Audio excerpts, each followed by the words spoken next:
Hi, I'm Eric Ford for Made Here. Andrew Baker's film Shepherd in Winter profiles Middlebury, Vermont shepherd Don Mitchell. After losing the use of his shoulder, he turns to written autobiography, re-examining the choices he and his wife Cheryl made as much younger people that shaped them into the couple they've become in their mid-70s. Andrew's film is a follow-up to his 2016 film with the Mitchells called Lambing Season. You can watch Shepherd in Winter and other great Made Here films streaming on our website and through the PBS app. Enjoy the film, and thanks for watching.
We first began doing this in San Francisco in the summer of 1967.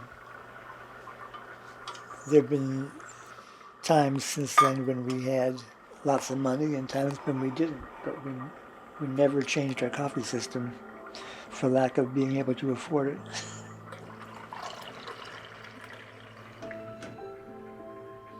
I've been a shepherd for 46 years. I haven't left the house in the last 6 weeks. My life has gone back to sedentary things.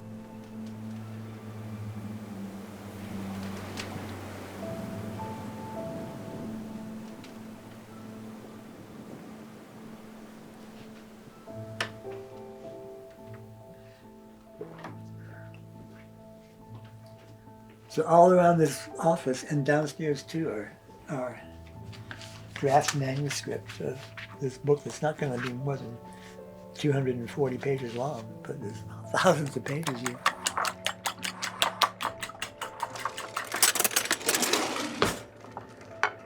You spend the morning putting in a comma, spend the afternoon taking it out.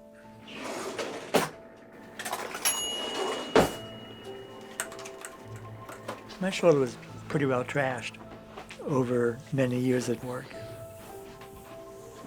The cartilage between the ball and socket of that joint came to disappear, and it was bone on bone. The prosthesis was found to have supported an infection. Thank you. You're welcome. Now you're going to be an exercise in sexism. Making my breakfast. It's because of your arm. You can show off your PICC line and it will be fine. I'm not going to show off my PICC line. I made that decision early on. There are maybe 15 places in the fields where bedrock ledge emerges from the ground. When I was in the hospital, certainly contemplating the prospect of not being alive, I realized I never really showed my son and my son-in-law where those rocks are. And I thought, man, if I die and they take over and they're mowing the field and they're out, cruising along on the tractor and they hit a rock they didn't know was there, they're going to say, why didn't he tell me about that? So I had Cheryl bring in a map of the farm, and I took a Sharpie. It's an image of a thought process that we were both going through, but he in particular was going through.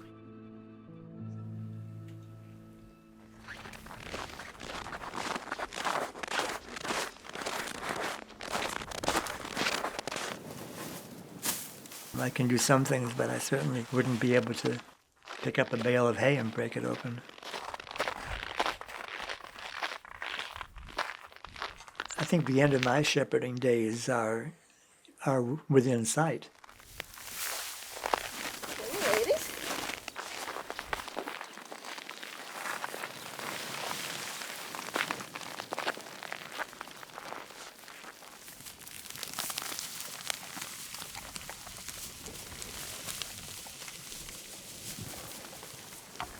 Thursday, January 27, 10 below.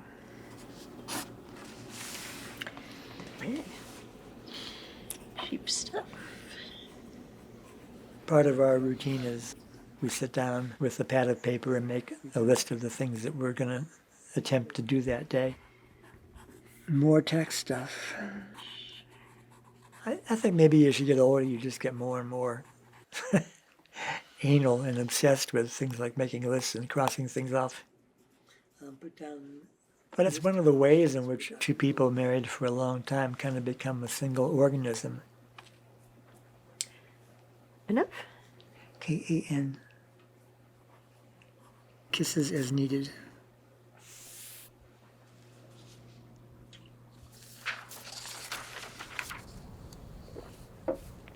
In 1972, my wife and I visited Vermont for a weekend. We had come, both of us, from thoroughly suburban and hopelessly middle-class backgrounds. We had misspent several years dabbling in the politics and lifestyles and recreational intoxicants of the late 60s. With scarcely any thought for the consequences, we lobbed what amounted to a time bomb into what had become our too normal, too predictable futures. We bought 130 acres of Vermont.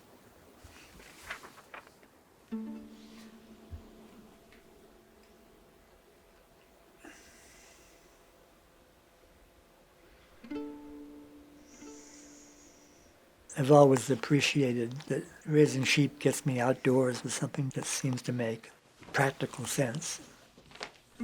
Making hay so they have something to eat during the winter. Taking care of a fencing system. Now there's been enough sun we can open these interior windows and the house will get warm. It takes a certain visual appraisal. If a sheep is not doing well, you have a calculation about whether it's something that you can help them with or not. It takes a certain eye. Getting the lambs out of a ewe if she's having a hard time can be a two-person activity. Often me holding and Cheryl pulling. I'm not going to be doing that anymore, I don't think. So I'm writing a book-length narrative about some events that happened to myself and Cheryl in 1967. Having come of age during that particular cultural moment, Woodstock, sending a man to the moon, birth control pills, psychedelic drugs, all these things happened in the same 2 or 3 years. Who has not entertained the fantasy of spurning modern life for a pastoral ideal? In the ethos of that era, fantasies required enactment. This house in the woods was only 4 feet high because it was underground. So it was designed for horizontal activity.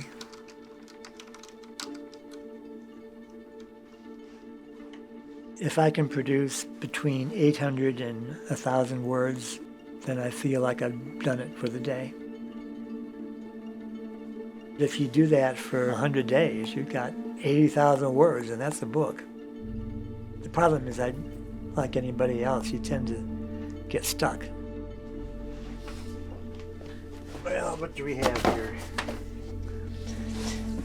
Miscellaneous work from 1970s and 80s. Projects that didn't pan out. Drafts and drafts, it must be 2,000 pages in there. I guess the ones that panned out are up on the bookshelf.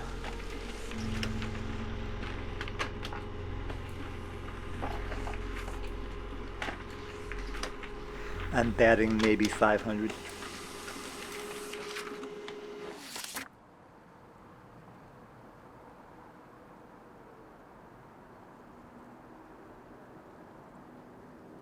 I recall telling Cheryl I felt bad we hadn't beat the cost of Thoreau's famous cabin at Walden Pond. He had brought his building project in for $28.12 as carefully detailed in the first chapter of Walden. The man had been a frugal builder, and we hoped to emulate his ways. Like him, we sought to strip existence down to bare essentials.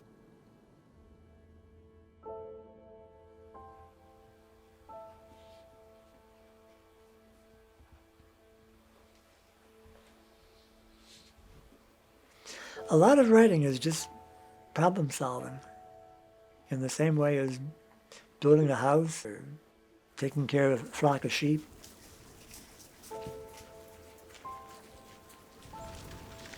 The book I'm writing consists of alternate chapters.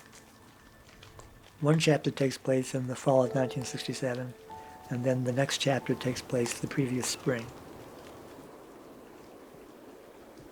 There's places in this book where I have a really hard time finding an appropriate transition between one and the other. And when I was recovering from this last surgery, I read a book which faced the same structure. But the author didn't pay close attention at all to making those transitions, and the book turned out fine. Maybe I'm worrying about something that if I were just more bold, wouldn't even be a problem. Because I'm the storyteller. I'm in charge here.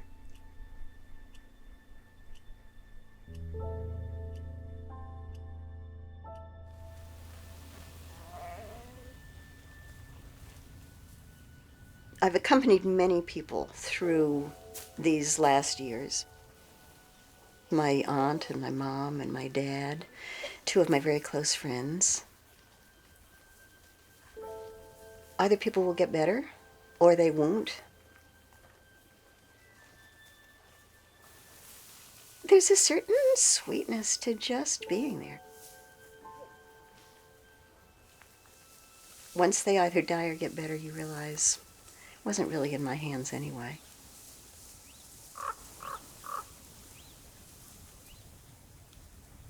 It's very different when it's your life partner.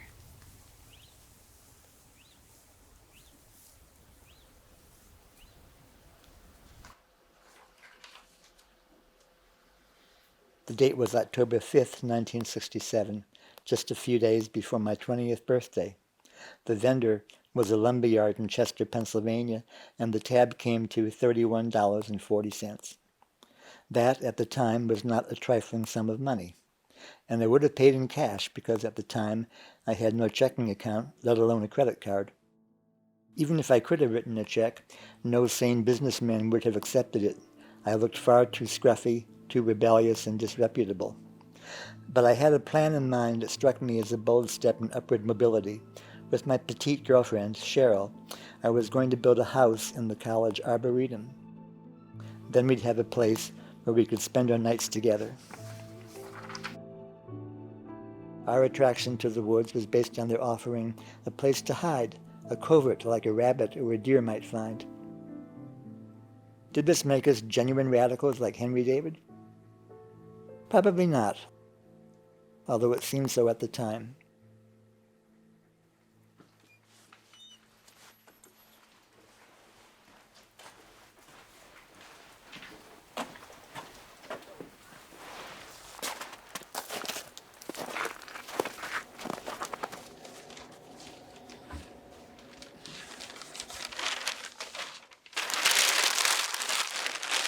After this operation to take out the prosthesis, I was told to do almost nothing. But it's been 6 weeks, so I'm sure there's a certain amount of atrophying of muscles around the shoulder that I'll have to work on.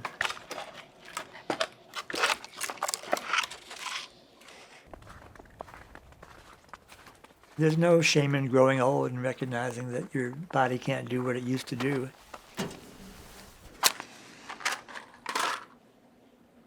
But it means we're at a place where we have to decide what we're doing and why.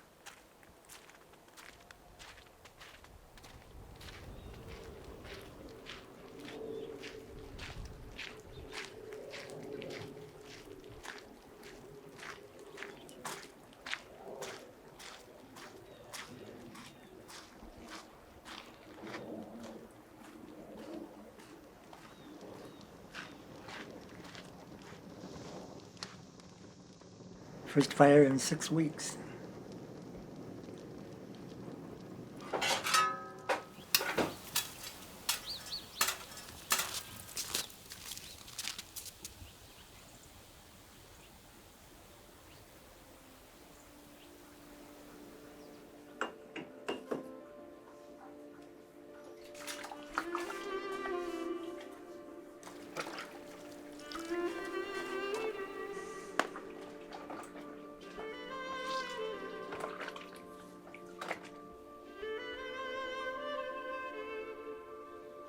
When I was younger, I certainly hoped that my writing would outlast me. From the hindsight of 74 years, I think I understand that I'm not Shakespeare.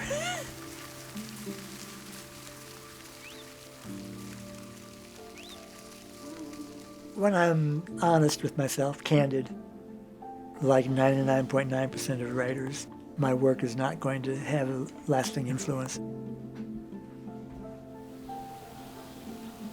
And I'm cool with that. I've done some good work. It's kind of a great sandbox in which I've been allowed to play.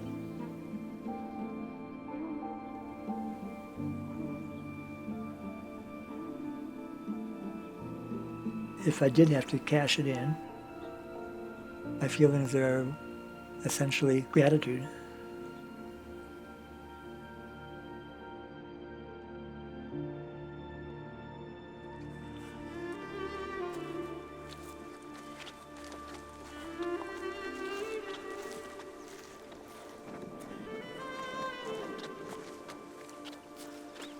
One, two, three, 4, 5, 6, 7, 8, 9, 10. I gotta find one more.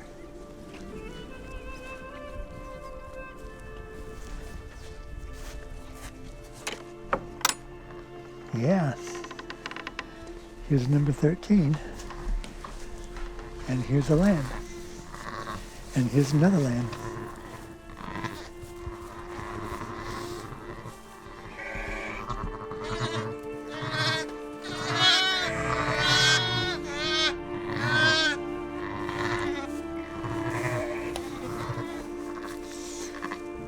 That's a girl. This is a boy. Make sure she's got milk. Okay. I can't do that.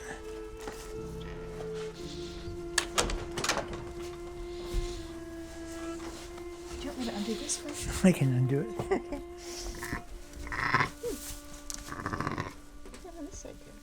Good. Yes? Yeah, both sides, lots. No placenta yet.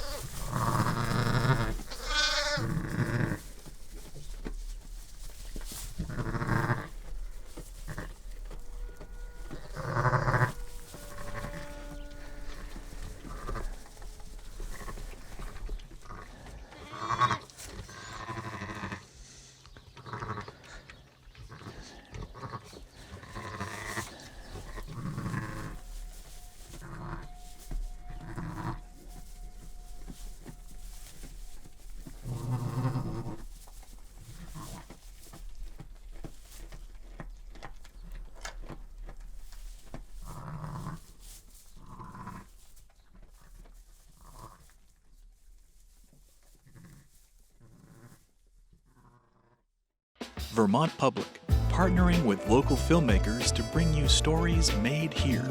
For more, visit vermontpublic.org.